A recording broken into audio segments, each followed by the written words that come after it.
G'day guys, JB here coming at you with another NBA review. This one with the semi-final and conference final action of the NBA playoffs. 4 big series in the semi-final round and 2 pretty good series in the conference final round. So let's get to it. We'll start with the semi-finals with Atlanta defeating Philadelphia in 7 games, winning that one 4-3. Atlanta taking the first game, Philadelphia taking the next 2.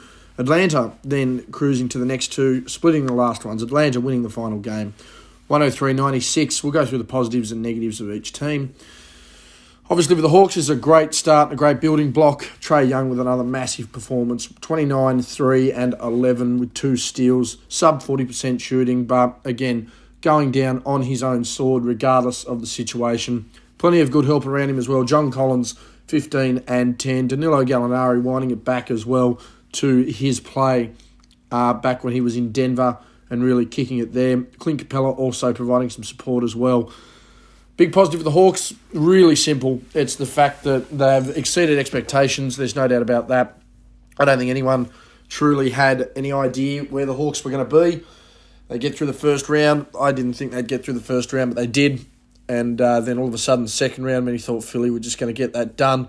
It didn't happen. And, of course, the Hawks moved on to the conference final.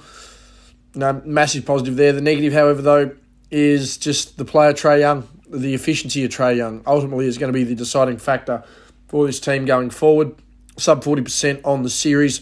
Again, more than happy at the fact that he was going out on his sword and really making an effort. But when you miss 96 shots, yes, that's right, miss 96, and only make 62, it's, starts to get a little worrying. Turnovers were there, great, but it was across a 7-game series, so, that doesn't always reflect well either. And his play style is very similar to a Harden, trying to get to the line, trying to deliver points from there. It's not going to work in the playoffs, and again, moving forward, that was a little difficult as well. Obviously, for Philly, the positive there, again, they're clearly on the right track. They've clearly got the right ability to do this. Joel Embiid, you can trust that process. There's no doubt about that. 30 and 13, turnover city, and started relying on his three-point shot. But there's no doubt about it. Embiid has that ability. That slightly torn meniscus as well certainly didn't help his case.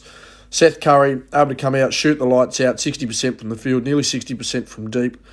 There's no doubt about it. He's a very viable third option on any contending team or anyone who's able to get him the ball. Tobias Harris, he really slipped back a little bit. However, no one's really expected Tobias Harris to really light it up. Again, a proven third option on a title team. I don't think there's any problem with saying that. I really think he could be a third option on a title team. He does all the dirty work if need be. However, he can't be relied upon to do that all the time. Obviously, they're the positives. The negatives are Ben Simmons and ultimately Doc Rivers. Ben Simmons, 60% from the field, never attempted a three-pointer and only made a third of his free throws. Didn't want to go to the line, didn't want to take a jumper. I don't think took a jumper in the last 4 fourth quarters of that series game, 4, 5, 6, and 7. Did not take a field goal in any of those fourth quarters, and that's a really big concern. Simmons has the ability to be an all-defensive first-team player, no doubt about that. But he isn't transcendent enough on the offensive end to be marketed as that guy and certainly as a leader of a championship team. If he's going to be pigeonholed to the fact that, he's going to be an all-defensive contender for most of his career, he's probably going to get all-star nominations off of that as well, that's fine. But until he develops some sort of offensive game, there's a lot of questions to be asked where Ben Simmons goes for. He's promised over $140 million over the next 4 years. It's a lot of money to be paying for a guy who can't hit a jump shot. And I know that's critical, but we're 4 years into his career. You look at how other people have developed 4 years into their career.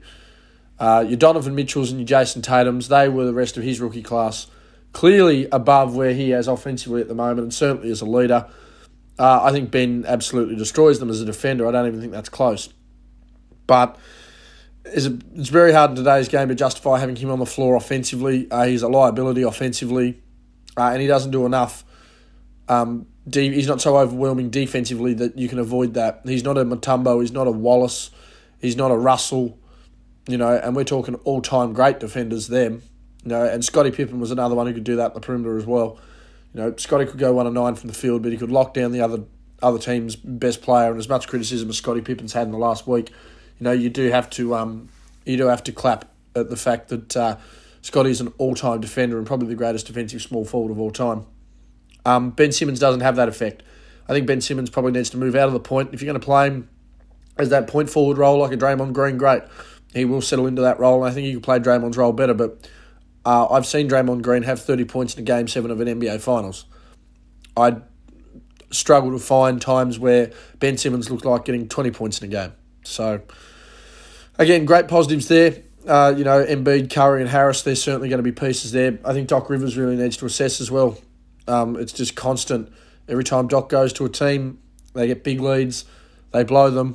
And as someone said, maybe the 08 Celtics were a bit greater than we thought. They had Doc Rivers as a coach. So it'll be interesting to see how they move forward with that one. I really think the positives are there for Philadelphia to work with, but they need to really assess what they're doing with Doc Rivers and certainly need to look at potentially moving on Ben Simmons, particularly when you've got someone like a Thibault who could come in and play his role and certainly play it a lot better. So it'll be interesting to see what happens there. Let's move on to the next round. It was the Bucks versus the Nets, another thrilling 7-game series. Brooklyn winning the first two, the Bucks winning the next two. Brooklyn getting a 2-1 lead off the back of a all-time game from Kevin Durant. The Bucks in Game 6 got the response through Chris Middleton and Giannis. And then Kevin Durant with a massive Game 7, wasn't enough, foot on the line. Couldn't step up as much as he would have liked in OT. And the Bucks move on to the conference finals. Obviously, massive positives there for the Bucks were Middleton and Giannis. Giannis with a massive 40-point closeout game and really lifted after his side was 2-0 down. I have to really applaud him there. And while there is always going to be criticism of his ability to hit a jump shot, there's always going to be criticism of his ability to not have a post-game at the moment. Once if he's able to develop some sort of post-game, particularly at his size, and he does have an ability to get to the rim, and even if he becomes an 18-foot jumper, then it's going to be a real tough time for the league. And he's thankful Chris Middleton's there, but I think the fair criticism needs to be made too. Shaq had Kobe as a closer, and no one sits there and really sprouts off about Shaquille O'Neal and what he did. There have been great players that needed closers. It's as simple as that. Bill Russell had his offensive faults, no doubt about it. That's why he had Sam Jones and John Havlicek. You look at Wilt Chamberlain. Sometimes Wilt had issues. That's why Wilt played next to Jerry West and Hal Greer. I'm not saying Giannis is in that conversation with those guys. I'm just saying you need to sort of have some perspective and understand that even some of the all-time greats still had guys who had to do some of the work as well. Positive there for the Bucks. They're delivering. I think the negative there, again, is just the fact that sometimes Giannis becomes very, very much a liability offensively in the fourth quarter, mainly because he doesn't have that ability to go to the post. He doesn't have that ability to hit the jumper, and he certainly struggles at the line. All things that certainly need to be addressed there. But when you deliver and when you get your team to an Eastern Conference Finals, it's very hard to find criticism there as well. Again, Chris Middleton doing his thing. He's playing a Kobe-esque sidekick role there. It's really suiting his game. I would be interested to see what Chris Middleton looked like as a leader of a team. I think he would really have to lift his game defensively. But if he could be a 25-5-5 guy, able to play a fair bit of defence, I think Middleton could lead a team. I just don't know whether that's his role. And he would certainly look a little different when he's facing the defender more straight up rather than himself just being, that isolated one-on-one person. On the other side of the floor, for the Nets, obviously the positive there, Kevin Durant, one of the best playoff series he ever had for his career. And he had very limited help on that side of things as well. Kyrie Irving and James Harden both only playing 4 games each. Harden coming back with a grade 2 hamstring tear. Kyrie not to be seen. And the guy put up around a 35, 11 and 5, 2 steals and a block. Nearly 50% from the field. 2 monster games. Practically had to have 2 50 pieces to keep him in it. Nearly won him Game 7. Was inches away from ending the Bucks. And I can't find any fault with Kevin Durant. Many people are going to criticise the fact that Durant went 0-6 in that overtime period. And fair enough, I can sit there and criticise Kevin Durant that overtime period as well.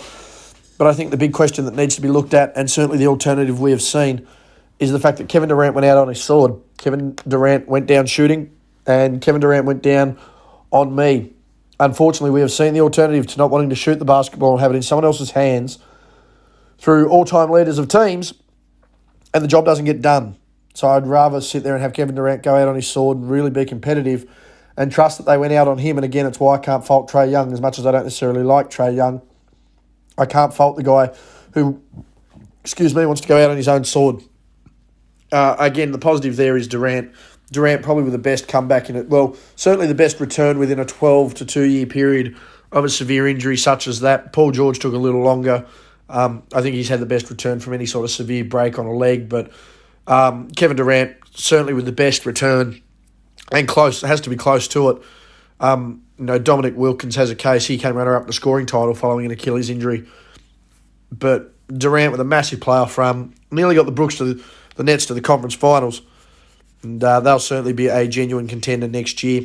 Your negative, obviously, Kyrie Irving, the headspace, the injury. Injury wasn't great. The headspace is always a concern. But James Harden, once again, credit where it's due, went out with that hamstring injury, but really at times struggled to look like any sort of a leader when it mattered. Had his best games when the team was front running. There's no doubt about that. Again, grade 2 hamstring strain. I've got to give credit where it's due. You're trying to play through it, but was absolutely hindered and certainly provided absolutely no help there. The Nets also had a few other guys that sort of fell flat as well. Bruce Brown didn't necessarily do what I think many thought he was going to do. Joe Harris, another one who certainly didn't do what many thought he was going to do. Blake Griffin's slowly trying to tune in, but Blake's playing a completely different role now. Just such a mixed bag of people who were trying to perform and didn't. Jeff Green did a little bit here or there. He realistically had one game in that series. So, again, Kevin Durant leading the way. Many are deeming this a super team. I don't know if James Harden's not turning up the playoffs and Kyrie's barely there. What sort of super team are we looking at? Again, positives are certainly Durant. I think the Nets are going to be fine with Kevin Durant. He's got another 3-4 years of this sort of production left in him. But the negatives there, trying to deal with Kyrie Irving, trying to deal with James Harden. It's a lot to ask. It'll just be interesting to see how they go forward. Western Conference semi-finals, the Clippers beat the Jazz in 6. Utah winning the first 2 games off the back of Donovan Mitchell averaging 41 a game. And then Kawhi Leonard for games 3 and 4, balanced the series up, out with an injury. Paul George and Terrence Mann leading the way to end that series there for the Clippers to get the lead. Obviously, massive positive there that even with the Kawhi Leonard injury, Paul George able to step up and have probably his best playoff performance, certainly since the 2013 and 2014 Indiana Pacer days. Big games, big shots, massive leadership, and again, able to show why many people rated him so highly off the back of his 2017-18 or 2018-19 season where, he finished runner-up, he finished top 3 Defensive Player of the Year, top 3 MVP, and top 3 in the scoring title. Not many players have ever done that in league history. Paul George is one of them. The injury to Kawhi Leonard's concerning. Obviously, when we get to the conference finals, he missed games. But it's very interesting to see where that will go. The positives of your Reggie Jacksons, your Marcus Morris all playing well. Terrence Mann exploding to have that massive game really lifted them as well. So your positives are certainly there. The idea that the Clippers can run with this side with a healthy Kawhi Leonard is certainly there. But again, the negative is the fact of Kawhi Leonard's health and the consistency of Paul George. Paul George has shown that he's not capable of being a leading one, but he plays his best basketball when he is the one. So there's that dichotomy and that balance that needs to be had. I don't know when that comes into it. It'll be interesting to see. But again, I think that balance for Paul George and the idea of getting Kawhi healthy is ultimately going to be what makes the Clippers, what makes or breaks them, to be honest with you. For the Jazz, Donovan Mitchell, massive positive there. I really can't fault a guy who, by the end of the playoff run, had the single playoff run record for the Jazz for most consecutive 30-point games in a single playoff run. He also tied Karl for the most consecutive 30-point playoff games with 6. Obviously, he had all 6 of his in that one run, thus setting the record. But Donovan Mitchell's proven he can play. He just needs to probably get one more support around him just because he's a little bit younger. Very similar to where, that's where a Bojan Bogdanovic can really fit in and a Joe Ingles can fit in. The negative, though, Rudy Gobert, take him away from the rim, and what does he do? Now, I had Rudy Gobert as my defensive player of the year, and I think it's fair that Rudy Gobert was probably the best defensive player of the year. But God found out in the playoffs when he's forced to ultimately roll out constantly on a pick and roll and has to get away from the rim because teams aren't attacking him so much, and the Clippers really started shooting, at a clip. So his defense became null and void, And a lot of these bigger guys are not, these bigger small forwards at 6'8", 6'9", aren't afraid to dunk on him, aren't afraid to challenge him at the rim. And Gobert had his moments, but certainly not the moments that were required to support someone like a Donovan Mitchell, who started at a 40-point per game pace for the series, finished averaging almost 35, had 6 straight playoff games of 30 points. This is a guy that was really dominating the way, and a guy, again, who went out on his sword. I can't fault him. Mitchell went out on his sword, but Gobert's going to need to produce more than rim protection moving forward if this Jazz team's going to go any further. There's a reason that, and I get annoyed with it because there's so many people that change the way, well, not change the way, but the way they rate a player defensively. When you've got to start coming up with stats to rate a guy's defensive ability when the film shows that outside of the basic principle of which he uses is he's no good, then you've lost me. And I really think that's at a stage with Rudy Gobert. Don't get me wrong. He's probably the best rim protector in the game. Him and Miles Turner, I think, are probably the 2 best shot blockers in the game. But his dynamic ability defensively is little to none.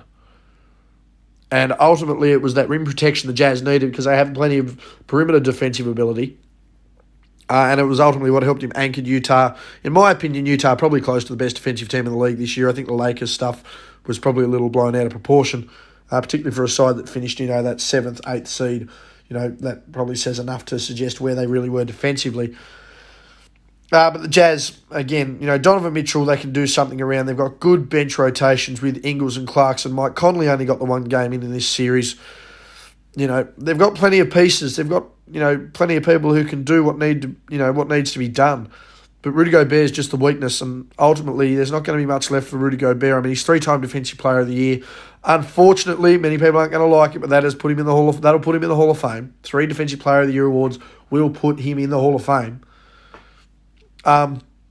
It's just crazy to me that someone of what his perceived ability was just so low there. I mean, he averaged 1.2 blocks a game. He blocked as many shots as Ivica Suvac.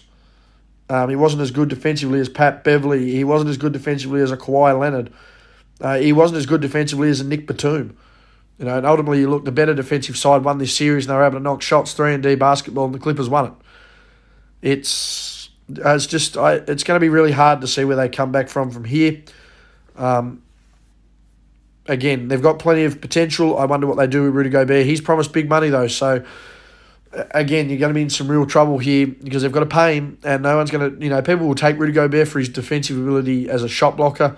But when you look at the way, the Clippers exposed him, the Clippers are a contending team. Other people are going to look at that and go, well, if a contender's doing that, then, we need to sort of look at what we're doing as well.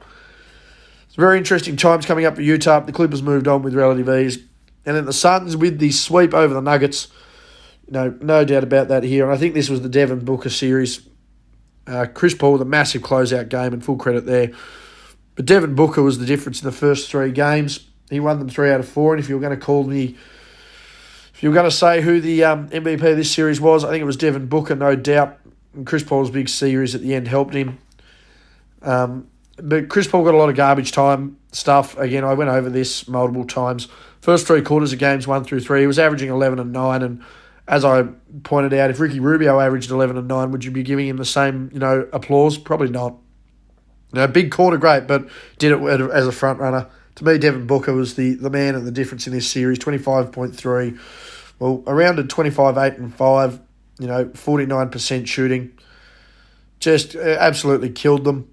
Massive games for him when he needed it. Again, Chris Paul, massive final game. I do have to give him credit there. He was massive in Game 4. He was the winner of Game 4. But the real positives there, Chris Paul's come in. As I said, he's not the drink. He's not the ice that keeps the drink cold, but he is the straw that stirs it.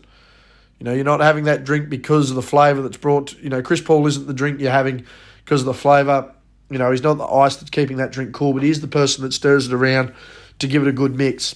And I do argue that if Chris Paul goes to somewhere like a Dallas and has the same impact, are you going to say that Luka Doncic isn't the best player on that team?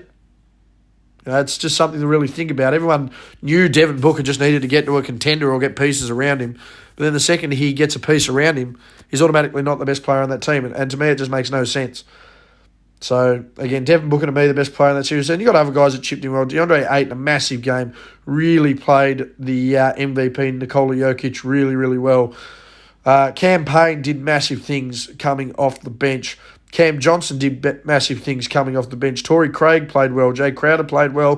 Mikal Bridges, one of the best defenders in the league, he played well as well. You know, this Suns team just rolled. They won in 4. They swept the MVP of the league off the floor. There's not much else that can be said.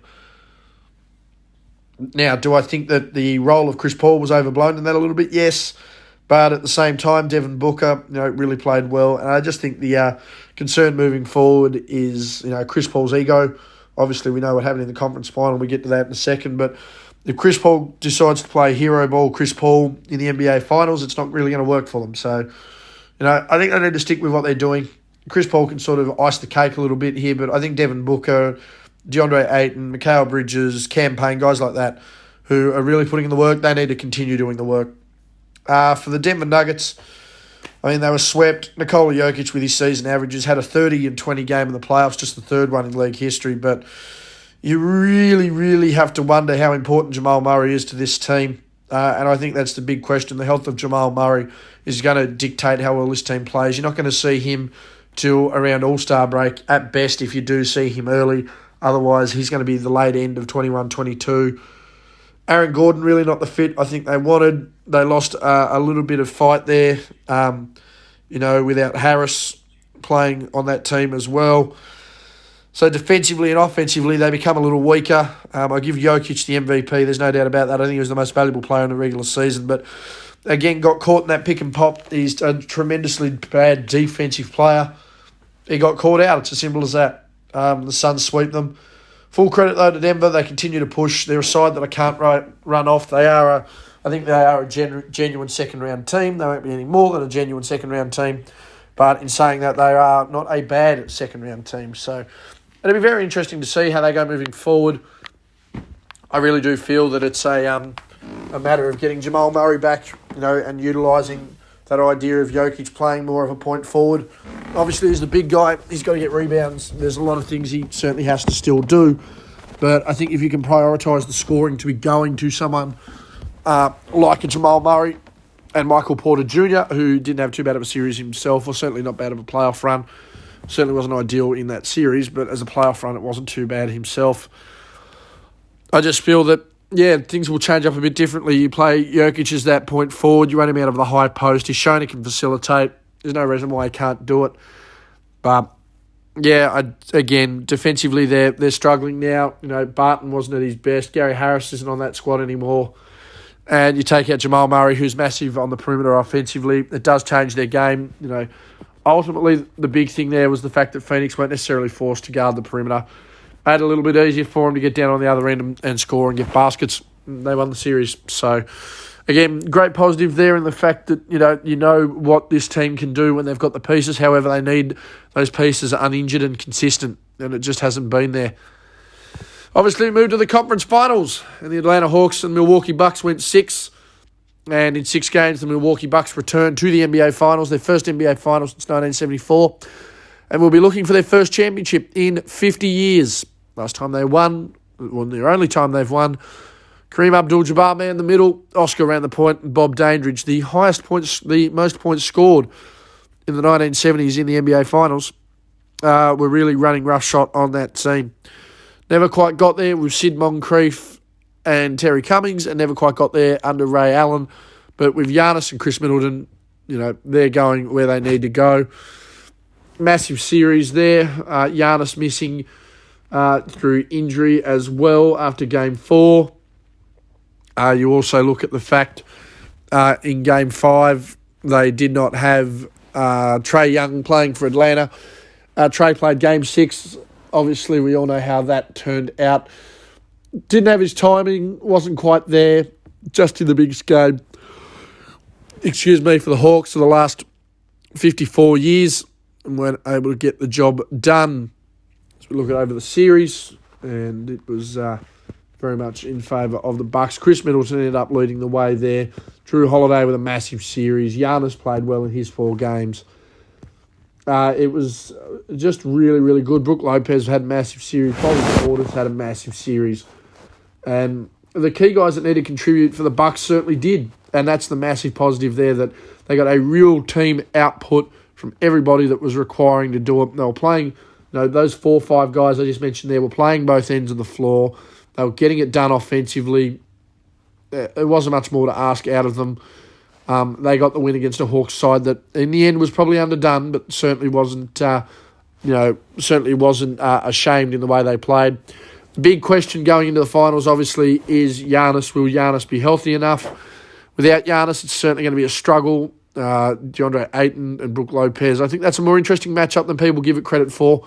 Ayton clearly the better athlete, but Lopez certainly a seasoned veteran. Your perimeter, your Drew Holiday, Chris Middleton versus, Chris Paul and Devin Booker is massive there as well. Bobby Portis going up against Mikal Bridges. I really like the way this series pans up. I think it can be a 6-game series. And, for the Bucks, though, they need to make sure that Giannis is in this series. Whether he's fit and healthy is another question, but I really think Giannis could be the difference maker in this one. He is clearly the outlier, and it takes a lot more to throw at him than it will on the perimeter of Chris Paul and Devin Booker. Meanwhile, for the Hawks, again, Trey went out on his sword, played 4 of 6 games after he was injured. Bogdanovic tried to do his thing. John Collins tried to do his thing. Again, it was the same players trying to contribute, but ultimately for the Hawks, they lost their touch a little bit. They really ran their race, but I can't fault the Hawks. Ultimately, they outperformed any expectations I think anyone had of them. I had them as the new kids on the block in the Eastern Conference playoffs. I did not have them, essentially 1 or 2 games off the NBA Finals.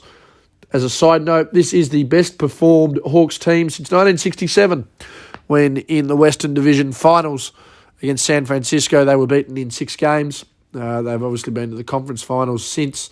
That was in 2015 when the Cleveland Cavaliers swept them off the floor. But yeah, certainly the best. This is the best performed team for the Hawks in over 50 years. Dominic Wilkins never able to actually get out of the second round despite the fact how stacked that team was as well.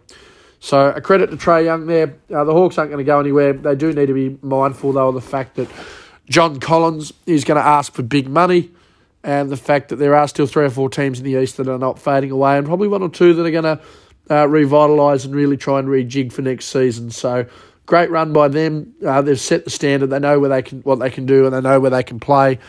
But yeah, the big question for me is how well they perform next year, and whether John Collins stays with that team. Nate McMillan should have secured himself a job. We'll see what comes of that. Finally, the Western Conference Finals, and the Suns got it over the Clippers in the end, winning in 6. No Kawhi Leonard. Paul George eventually burning out, saved the series, had a career-high 41 points in Game 5 to make that 3-2. But Chris Paul, massive, once again in the closeout games. And again, while he has had, this series wasn't all about Chris Paul. Devin Booker comfortably looking after this team in the first 2 games and delivering in their 3rd win. And once again, Chris Paul cleaning up the scraps in the 4th. But Chris Paul, the oldest man, do have back-to-back 35-point closeout games in the playoffs, defeating Michael Jordan's record on that one. Devin Booker with another big series. He did shoot pretty poorly by his standards, but again, he was the reason they got over those first 2 games and ultimately set themselves up for the win. DeAndre Ayton, another big series for him as well. Chris Paul playing well. The usual superstars playing well. The real question again is going to be, I think 2 things are key. Number one, moving forward, if Giannis is playing, how they match up and defend against him, knowing that you've got Middleton, you've got Holiday, you've got Lopez, guys like that who have been playing well. Bobby Portis also playing well.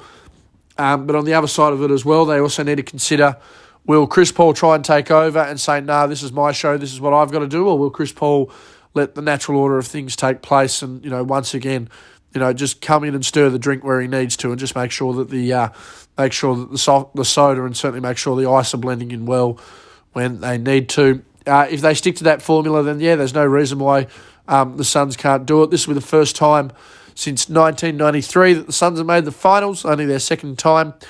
The first time they made it back in 1976 with the late great Paul Westphal being involved there. He was involved in both NBA Finals runs for the Suns, both as a player and the head coach of the Barkley-led Suns.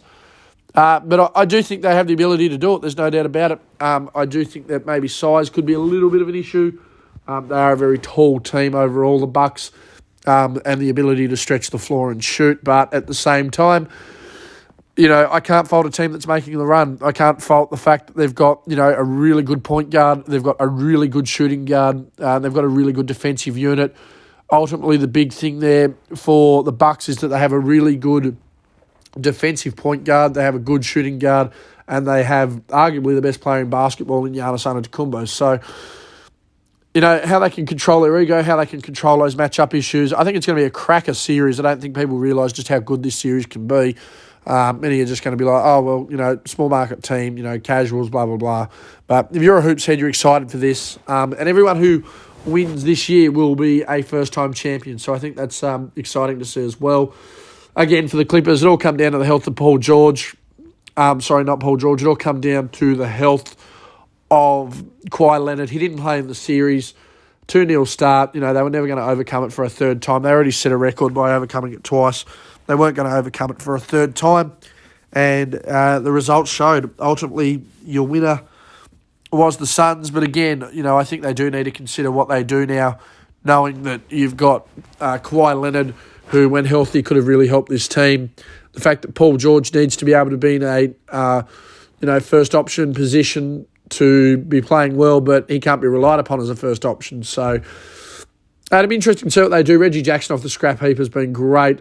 He credits them for saving him. He had a massive series. He actually leads the playoffs in three-pointers made, and apparently from what I can gather, it's not even close. Rondo limited minutes. I was interested to see that. I thought maybe a little bit more senior experience. Pat Beverley, he spat the dummy there towards the end. And DeMarcus Cousins come on and actually had a nice little contribution here or there. So definitely some pieces in play. The health of Kawhi Leonard is to be asked. I think they run it back at least, one more time. I think they can certainly make a dip of it. We'll see how healthy they can get Kawhi. But it is the Phoenix Suns and the Milwaukee Bucks. They'll face off in the NBA Finals. And we will have game-by-game wraps of that series, the most important series in basketball, heading into the Olympics, which will also be pretty big as well. Anyway, guys, that's been me. Thank you very much for tuning in. Hit like on the video, subscribe to the channel. Follow me on my socials. You can follow me on Twitter, Justin_J_Bryan. You can follow me on my Facebook page, JB's NBA. And you can check out my other YouTube channel as well, JB's Highlights and Mixtapes. My Steph Curry, almost 3-hour mix of his scoring title, that is on as well. You'll get all your stat leaders and all your award winners throughout the season as well. Anyway, guys, that's been me. I'm out.